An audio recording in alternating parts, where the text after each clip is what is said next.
Hello, I'm Paul Yeager, and welcome to the MTOM Podcast Studio. This is a production of Iowa PBS and the Market to Market TV show. Part of the fun of this podcast is getting to talk to producers at every stage of the game, from beginning farmers, middle farmers, senior farmers. We're getting one right in the middle this year, just like me. We're in the middle. Sorry, Brad. Brad Lundell is a hog, turkey, grain farmer from northwest Iowa, from the town of Kiron, Iowa. He's a hog producer. That's what we're going to talk mostly today is hogs. But it has a nice little path. Brad is someone who has recently volunteered through the Iowa Pork Producers to help at the Iowa State Fair in the pork tent. We didn't get a chance to talk to him at the State Fair, but we are going to talk about the State Fair. But that's not his only connection, is to work the pork tent for a couple of days. He also does something with tractors and the tractor pull. We'll get in and learn about Johnny Be Good and how good they have been lately at the farm. We're also going to talk about family planning and just, what options are there and what has changed over the years from his great-grandparents, as well as his brother, his father, and his uncle, and sons and daughter that have followed. We'll just kind of talk about it all, a good old Iowa farmer conversation this week on the M2M podcast. A reminder, subscribe to our newsletter, the Market Insider newsletter, available on our website at markettomarket.org. That comes out on Monday. This podcast comes out on Tuesday, and then the TV show on Friday, but you know all that. Let's learn more about something you don't know, and that's Brad. Which is your busiest time of year? Is it fall? Spring, summer, or every day? I'm the type of guy where I like to stay busy every day. So I would say year round. And is there, because you have hogs coming all the time. So, you could get called out and do anything at any given point. Yeah. One thing about raising livestock, it's always a 24-hour, 7-day a week, 365 days a year job. We have pigs coming in, pigs coming out. We farm, we do our planting, spraying, combining, through the spring and the fall. We've also got turkeys. We rotate them barns 3 times a year. So there's always something going on. Okay, hold on. So turkeys, hogs, and what was the other thing you said? Corn and beans. Yeah, corn and beans. So yes. Yeah, so there is never a day off. No. But we always try to manage our time. And, management is the key, I feel like, so you're efficient with your time, so you can do the things that you can have livestock and enjoy the things that you want to do with your family and friends, as well as your hobbies and such too. Oh, you actually have hobbies? Well, I've got one. I'm working on 2, but. Oh, really? What's the one? So, the main thing that we've been doing, I think I started back when I was 14. The local county fairs, they had tractor pulls. So I told my dad, I'm like, hey, that looks kind of fun. We used to go to them as a kid and watch. So that's what we started doing. And we've been doing it for 34 years. And we've little by little worked our way up. And now our boys are into it. And, for us, it's a family affair. That's something we can, enjoy throughout the summer and even the wintertime too. And you're not talking with your feet. You're talking with big old raw horsepower. We got raw power. We run we run a couple of diesel tractors, that we pull with. So it's a fun family hobby. What's the name of what's the name of it? The tractor? Yeah. Well, we've got several. The one that we currently promote or campaign now, it's with the Outlaw Truck and Tractor Pullers Association. It sees a few other associations over in Eastern Iowa, ECI, and a few PPL polls, but we've got one we run in the 8,500-pound light limited pro stock class. It's called Johnny Be Good. If you've been down, if you're a fan of the Iowa State Fair, we've had some pretty good luck there the last 3 years. So that's kind of our biggest bragging point right now. But we have a fun time throughout the summer. All right. So who does it depend on the situation on who drives, or is it always the same driver? I've always driven it. Our son, you have to be 16 in order to pull with the Outlaws, and our oldest is now 20. We have another one that we're actually redoing. We had bought an older one a few years back that our oldest son started pulling in a super farm class, and that one should be done here by next year. We've made some changes and improvements and switched classes. So in the meantime, I've let him drive mine as well, so he can get some experience and, we can share the fun. So it's actually kind of more fun watching him drive, than it is myself anymore. A whole lot of questions. I could do a whole series on that because the last few years, ever since Mark Pearson died, I've narrated the tractor pulls for the state fair coverage. And Oh, I okay. know I've said Johnny Be Good. I Yep. know I've said it. Okay. But this year it was rained out, like the one little time we had rain, and it kind of messed up things, and you didn't get Yep. to run. So how many events do you run in a typical season? I think our class is at 26 different events throughout the year. Now, we don't run for points. We have two younger boys too that are 10 and 12 that pull a couple of the farm tractors in the farm classes. So we try to do what we can to take them around to local county fairs. That's where we first got started tractor pulling, was at the county fairs.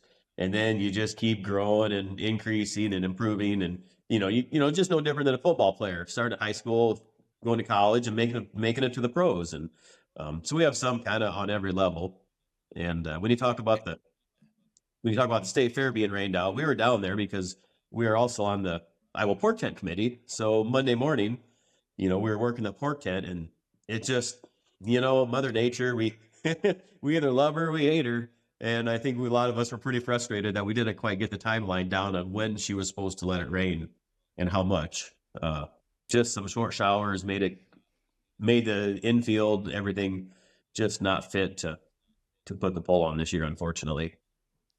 And you're in Northwest Iowa, and there was, just like southern Minnesota and South Dakota, heavy rains in May and June. And it almost seems like we really haven't had much rain since those days at the state fair. We'll get into the crop cycle in a minute, but uh, you mentioned family. Family's Yeah. that's a big thing for you because you have quite the family operation when it's all said and done Yeah. on the farm. Yeah. I grew up, I think my dad and my uncle, they farmed, they were diversified. They had a farrow to finish hog operation. And, I think that's how about every farmer got going back in the day. Everybody was diversified. And then as commodity prices, livestock or cattle, what have you, everybody kind of reorganized and, maybe focused on one thing. And we've always tried to stay diversified. That's why we went from a wean or a farrow to finish operation. We let the fair wean part go, and we improved our barns, built some new barns, and went to this wean to finish, uh, pig operation that we have now. And that's different than what you mentioned, like kind of what the family was. I mean, I think you have a father and an uncle that did some things too. Yeah, yep. We had 125 sows when I was a little. We'd farrow them, and then we'd finish. We finished our pigs, and I think we were at first when I was real little, we were on a 5-week cycle. So every 5 weeks we were having sows farrow, and that was pretty labor intense. And then we moved it to a 13-week schedule, just to allow for more time between groups. And then as my uncle's he started a business venture, and as that took time, and as our farming operation grew a little bit, everything started to take time. So we knew we needed to kind of maybe shift our focus a little bit. It was getting harder to the farrowing side. Small sow herds were going by the wayside into bigger groups, trying to find a market for the pigs, consistency. So that's kind of what led us to switch our focus just more on wean to finish. We let somebody else do the farrowing, and we get the pigs when they're about 12 pounds, 13 pounds, and then we'll take them all the way up to market weight. That's what our specialty is. That's been your specialty for how long? Back in 2006 when we built our new barns. And then in 2014 and 2015, we expanded again.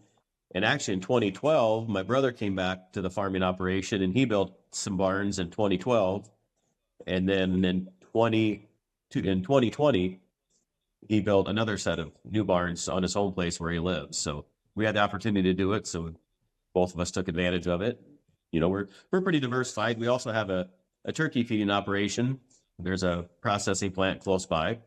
So we've got a 4-barn turkey site that also keeps us busy, also provides manure for the farmland, as well as our corn and soybeans.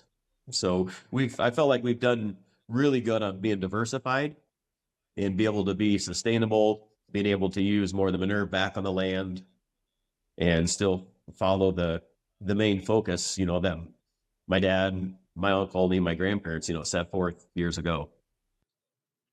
And that is diversification is part of many operations. But when you mention those expansion, what uh, are you contract based then on those hogs, or are you these all on your own neck?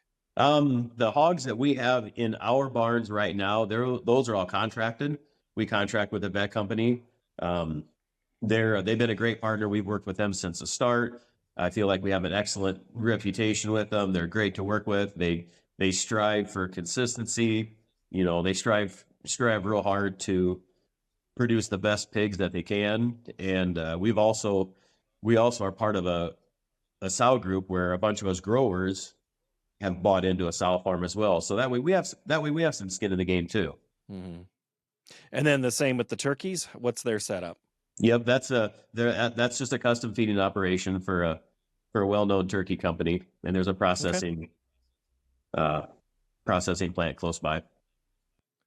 There can't be that many that do this like you do, right? That feed Um, both of those animals. there are a few.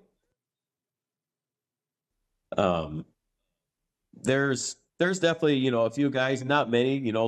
As we decided we wanted to get back into the hogs, some people decided to put their energy more towards expanding their farming operation, whether it be grains, corn and soybeans. And there's not very many that are quite as diversified, but there are still some. Mhm. Yeah. And that is, it's always fascinating, and you're in an area that is known for both of those industries. So I guess that may be my question. I should have just thought about it before I asked it. Yeah. But on the hog side, there's always ups and downs, Oh comes and yeah. goes, Yep. ebbs and flows. Where do you think you're at right now in the cycle? I would say we're maintaining. Crop prices have receded a little bit. So corn isn't outrageously priced, soybean meal isn't outrageously priced. It seems like no matter what industry in, there's always a roller coaster. It's been the cattle market, the hog market, the grain market, and there's going to be ups and downs. I think to be profitable, you have to know how to manage it when it's up, and as well as manage it when the prices are low. But I feel like we're kind of in this steady range right now. Granted, interest is high, or it's come back a little bit, but interest is still pretty high compared to where it was 2 years ago. But I think we want to be able to maintain a range where there's money in it for everybody. The owners have to make a little money. As growers, we we enjoy what we do, but we'd like a paycheck. The packer needs to make a little bit, and the consumer has to be able to buy the product. That we have to make sure it's affordable to them too. So I feel like we're kind of getting to that happy medium. We're not seeing any big price swings right now. So hopefully we can maintain that. And you mentioned the feed cost, the input side of things. I mean, Yep. that is been one of the only bright spots. But let's I want to unpack on the interest rate a little bit. You're old enough to know, like I am, that historically interest isn't what it was. I mean, could you imagine what maybe your father and uncle did and dealt with in those 70s and 80s? And we have to always kind of readjust in how we decide, but prices are different all around. So yeah, higher interest rate is a high interest rate whenever it is. Yeah, it is. And, I remember I was just a little kid. I was about 5, 6 years old, in the early 80s. And interest, there wasn't as much fixed interest as there is today on land. And, the operating notes, they went 17, 18, 19%. Land notes went high. And, that could, even today, if a lot of land or livestock, whatever, a lot of long-term debt, if you had to, if you were locked in several years ago, you could lock it in for 3, 4%. Well, that jumped to 17, 18% now, on hundreds of thousands or millions of dollars, it would crash a lot of people. So we're definitely thankful there's some tools now where we can, keep that interest, lock it in when we can. Well, you mentioned diversity in the farming operation. There's diversity in ways to keep yourself profitable and keep the Exactly. doors open and keep things Yep. moving. So yeah, that makes sense there. Do you find uh, biosecurity wise? I mean, you're always. I mean, I go to a lot of those conventions, and I'm sure hear a lot of things. And you feeling that you're ahead of the game right now in the hogs specifically when it comes to keeping them safe? Well, when I feel as far as a lot of us growers, I feel we all do an excellent job. When you look at the threat of African swine fever that's been floating around, it's been I think it's been in the Bahamas, kind of down in the island countries. So far, I feel we've done a great job at keeping it away from the United States. I feel if it did get here, it could be deadly. But, biosecurity, it starts at home. They have to do their part, and we have to make sure that we're always doing our part consistently every day to keep the pigs as healthy as we can. And in your area, you mentioned land and prices and things like that. I mean, you're kind of in that area where land was pretty expensive there for a while too. Well, yeah, and even as commodity prices, have receded some, demand, there were still some that sold not too far, 3-4 miles away from here, fetched 16,000 an acre. When land was when corn was $6-7, it was more justifiable if, some farmers had made some good money and they needed somewhere to go with it. But, it's pretty much, it's came back a little bit, but demand is still strong for land. Mm-hmm. So like they say, they're not making any more of it. Right. Yeah, exactly. That phrase hasn't been retired with age No. at all there, Brad. Yeah. You mentioned the Iowa State Fair. You work with the pork tent. We did a podcast there this year with Jeff French, and Yep. you've had lots of politicians come through and photo opportunities. What's enjoyable and what's your job there at the pork tent? We got asked to be on the pork tent about 3 years ago. It was one of the committees that, we mentioned an interest in, and it's a committee that we're very thankful to be on. It's a fun committee, being able to be down and work at the Iowa State Fair, being able to, show people how we cook. You've been down there before. You've seen our grills. Everybody likes to stop by and watch and see how the chops are grilled. We've got have you seen the one where we do the chops on, where we lay them on there and then we flip them? So we don't flip each individual flop or each individual chop. Chop. Yep. But no, it's definitely a good time. We're glad we're a part of it. Well, and it is quintessential state fair. I mean, always the pork chop on a stick. When you hear someone say that that's one of their top 2 or 3 things, I would say the thing that we hear, because we all rotate. I've kind of found a spot. Everybody, when you're a committee member, you kind of oversee, you help the volunteers, and everybody kind of finds their spot. And I've kind of settled more to the outside with a couple gentlemen, cooking the pork chops, being outside. You get to see the politicians. They all come through. They all adore the red apron, and it's a big photo opportunity. So it's interesting to see that, but it's fun to be out there with the people and answer questions that they might have. And well, that's where I'm going. Yeah, I'm going is exactly, what are the questions you're getting this year? Were they different than the last 3 years? No, probably the thing I hear the most, and we all rotate through. We serve the pork chops on a stick on the trailer up top, and we also have one down by the beef barns where we serve the bacon as well as the pork chop on a stick. And probably the thing that we hear the most is, oh man, I look forward to this every year. This is the favorite thing I like, and everybody today is health conscious too. They're watching carbs. You don't have to worry about them being cooked in grease or a bunch of extra breading and, stuff like that. So it's no doubt health conscious, as well as, oh man, I can't wait. Or they'll take a 6-pack to go home so they can have them for lunch or supper the next day. So, really don't get a lot of questions. Everybody wants to know how many chops we sell. And, we don't really reveal that information. We just, it's a lot. It's in the tens of thousands, put it that way. That's how many pork chops, we do sell. But I would say the biggest comment is everybody, oh man, it's the first stop I go, or it's the last stop I go and I take them home. So it's good to see that people really look forward to it. All right. It's just you and me talking here. Do they tell you the real recipe and how you can do it at home? Is that something you get when you're on the committee? The recipe for what?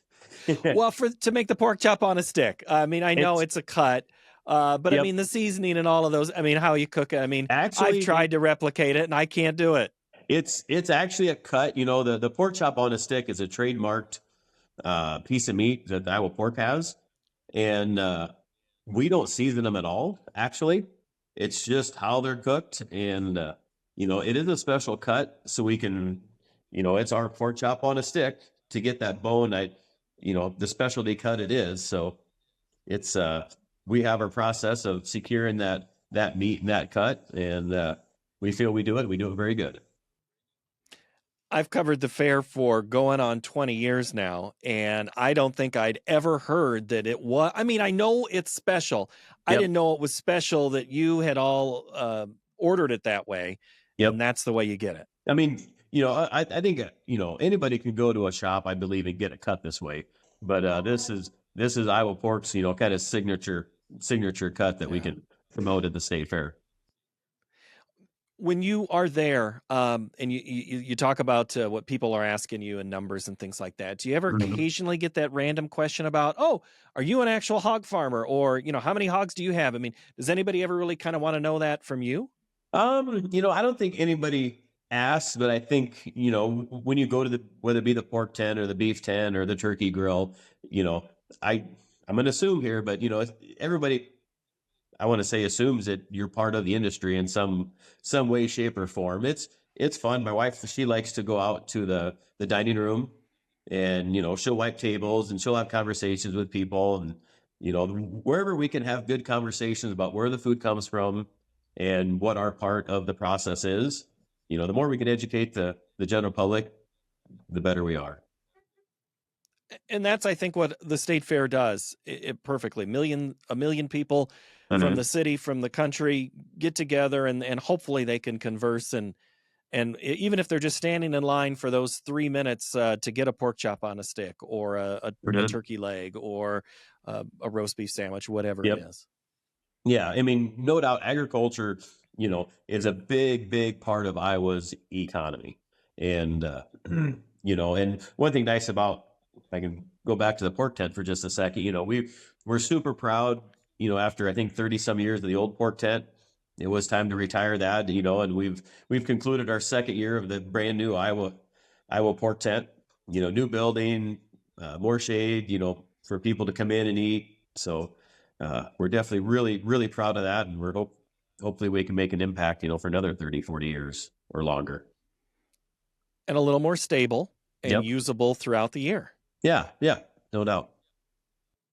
The state fair is the committees. I mean, so then conversations. I mean, do you get to pick who you're coming with, or it just kind of is that a text among friends? Hey, I'm going to do these 2 days. Can you do, or you hope you just meet somebody new You mean as far as what days do we work the who fair? you're working with? Yeah, yeah. When you can, Um, yeah. we all sign up. We have meetings throughout the year, as to, we'll get bids for our product, or we'll send bids out, to see, we don't like to change a whole lot, because when people come to the fair and they have the same pork chop year after year, they expect the same quality, no different when you go to a fast food restaurant, what you buy today is going to taste the same tomorrow. And, so people do Mhm. have them expectations that we're going to have the same food, but you know, we do mix it up a little bit with suppliers. We're conscientious on cost as well.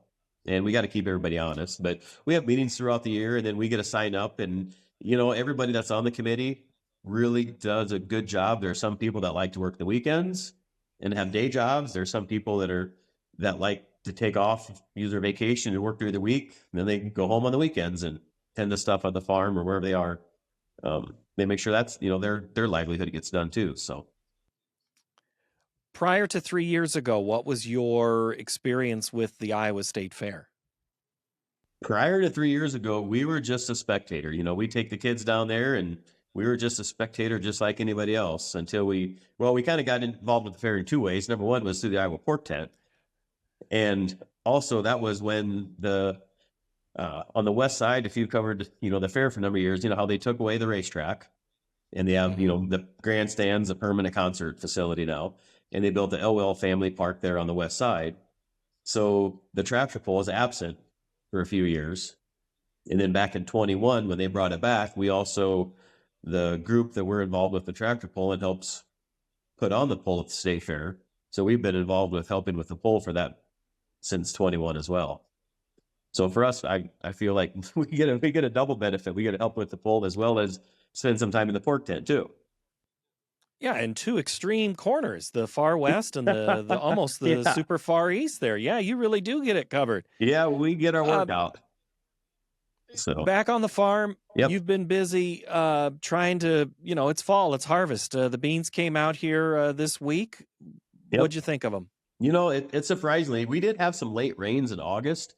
Not everybody got them, but we did. Um, I do, our beans, it was a little bit wet planting this spring north of us, about 30 miles. I know they were rained out for several weeks, but I tell you what, every year we say this, man, we must be in a garden spot, but I feel like our bean crop has been really good. We just finished up beans yesterday, and we're going to switch to corn today and hopefully bite into some corn tomorrow. So, What same expectation there that things kind of benefited in corn from those late rains? yeah, yep. A lot of people are just starting, and for some early yield, for from some early yield from some early yield reports we've heard, the corn has been good. It's a little bit wetter. Some early corn has dried down very well, but you still see there's some green corn out there. So as long as it keeps drying down, we'll be in good shape. Won't have to fire up the dryer too much. Well, yeah, I had a friend south of you, we'll say 100 miles, who was like, yeah, 18, 19% is what our Mhm. corn is right now. And, I look around, I mean, really, this hot and dry September now into early October, there's really no weather pattern change. Uh, do you get more tired when you have no break?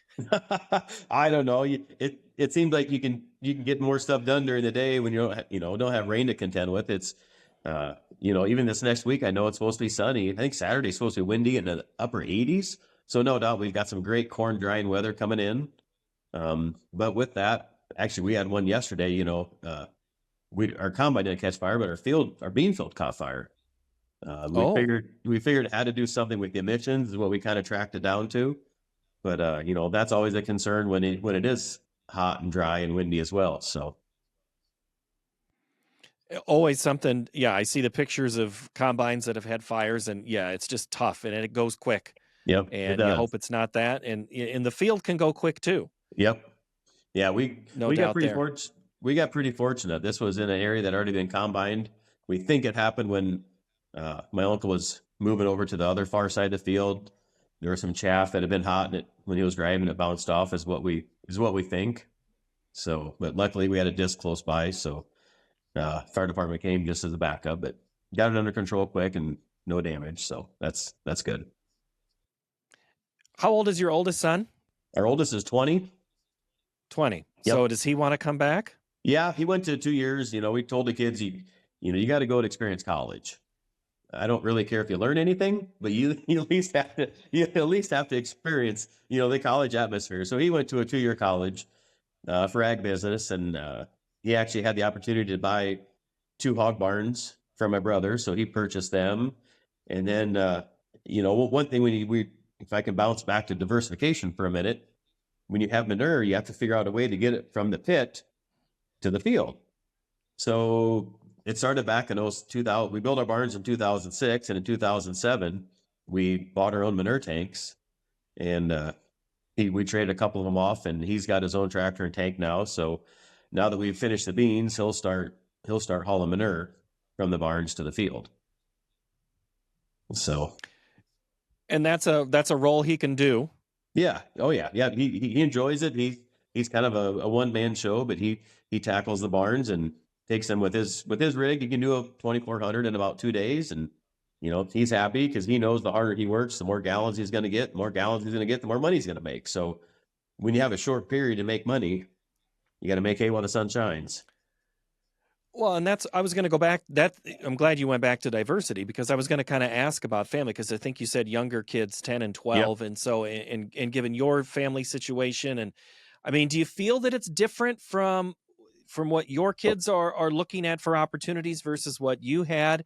Maybe you were that young 10 to 12-year-old kid going, well, gosh, what am I going to do here? Yeah, it was, when I was 12 years old, we still had livestock, and, the family farm was very prevalent throughout the neighborhoods. And it wasn't until kind of got into the late 90s or mid 90s is when the livestock industry kind of started changing and consolidating and such. You started talking about pack road livestock, and, everybody started growing.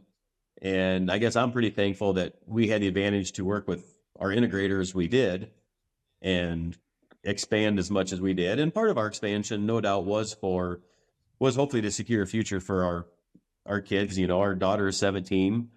Um, I don't foresee her, coming back to the farm to do hog chores every day. She's kind of got her own passion, which is fine. We support that. But our younger two boys are 10 and 12.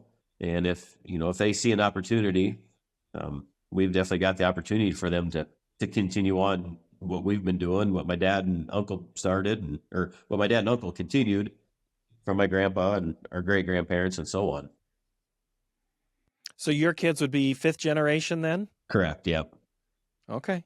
And all in that same area. So yeah, pretty much. We live just a half mile down the road from where my great grandparents lived, and built their house.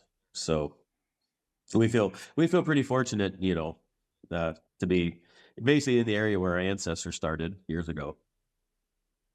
What do you think would be the biggest question that your great grandparents would have if they see you today?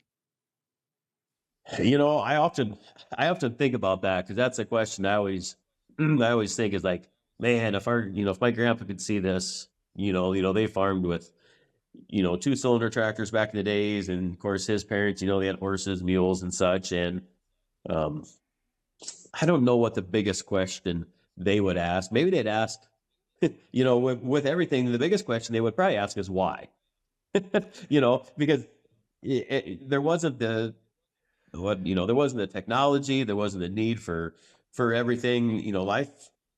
Life I feel was simple back then, but we do a lot more stuff as far as like kids activities and opportunities. Mm-hmm. So, maybe the question they would ask us is why. I don't know. Good question. It would be an interesting conversation, and maybe in our dreams they have that conversation. But I mean, it's yes, it's the shuffling of being able to do many things now. Yep. Technology allows us, and improvements in equipment and machinery allow us to maybe compartmentalize some time where, I think of, the dairy folks that, that is every day. You can't Mhm. really change that. That Yeah. dairy cow needs milk. But with I think you said at the very, very beginning of, livestock does allow you some opportunities for windows to do other things. And that's Yep. just, that's something you've been able to realize, and you lean Mhm. into it, and you make it work. Yep, we do. And one thing I would think that our grandparents or great grandparents, if they could step onto the farm now, I would like to think that they would say, huh, they're still doing what we did. It just looks a little different. They drove Model Ts back then, and now we drive, Chevy, Dodge, Ford pickups. We still get the same place, but just the vehicle is different. And I feel the same thing I feel it's the same way with livestock. We still raise them the same. Our level of care is still the same. Just the building and the process which we house them, and we're able to make them more comfortable. It's changed. So I still think the big thing would be the size. And they would say, well, what about your neighbors the next section over? And you're like, they're not there. That thing went down in 1974 and hadn't been back. I mean, there's just not as many people around doing what you're doing now. Yep. Yeah. That's the other big thing. Yep. That's for another discussion when we do the second part of what is the key for Johnny Be Good to win in 25 on the circuit, right? Yeah, Brad?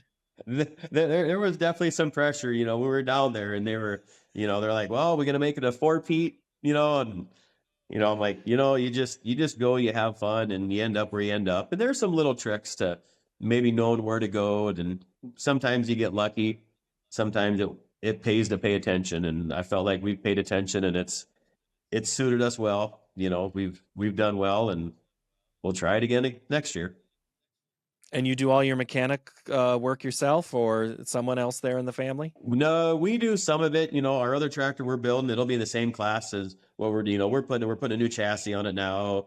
But somebody else does the motor for us. That's kind of over my pay grade.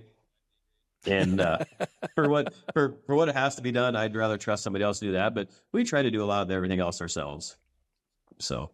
Oh, I love it. Yeah. I can't wait to see it at the fair next year. Hopefully everything works out. You betcha. We're, if you get a chance, stop at the pork tent. Usually we're there. We try to be there all throughout the week. So Sounds good. Brad, thank you so very much for the time. I appreciate it. Yeah, thanks for having me. Enjoy the conversation.